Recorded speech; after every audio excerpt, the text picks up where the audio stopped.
તો ભાવનગર જિલ્લાના વિવિધ વિસ્તારોમાં વરસાદી માહોલ જામ્યો છે। સિહોર તાલુકાના ટાણા, વરલ, કનાડ અને કાજાવદરમાં મેઘમહેર જોવા મળી રહી છે। મઢડા, સોનગઢ, પીપરલા, અમરગઢ અને આંબલામાં પણ વરસાદી માહોલ જામ્યો છે। સારા વરસાદથી ખેડૂતોમાં આનંદની લાગણી જોવા મળી રહી છે। વધુ માહિતી સાથે સંવાદદાતા નીતિન જોડાઈ ગયા છે। નીતિન, ભાવનગર જિલ્લાના વિવિધ વિસ્તારોમાં વરસાદી માહોલ છવાઈ ગયો છે। અત્યારે કેવી સ્થિતિ ત્યાં જોવા મળી રહી છે, નીતિન?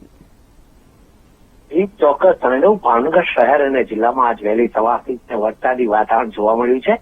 ભાવનગરનો સિહોર તાલુકો છે ને આસપાસના જે ગામડાઓ છે ત્યાં આગળ પણ વહેલી સવારથી વરસાદ પડી રહ્યો છે। બીજું ભાવનગર જિલ્લાનો જે ગારિયાદા તાલુકો છે ત્યાં પણ ગ્રામ્ય વિસ્તારોમાં સારો એવો વરસાદ પડી રહ્યો છે અને ચોક્કસ કહી શકાય કે ભાવનગર જિલ્લામાં હવે ચોમાસું છે બરાબર જામી રહ્યું છે। સરેરાશ 1 થી 2 ઇંચ જેટલો વરસાદ છે એ પડી રહ્યો છે અને એના કારણે ભાવનગરના જે ખેડૂતો છે એમાં પણ ખુશીનો માહોલ જોવા મળી રહ્યો છે। જી, આભાર નીતિન, વિગત આપવા બદલ।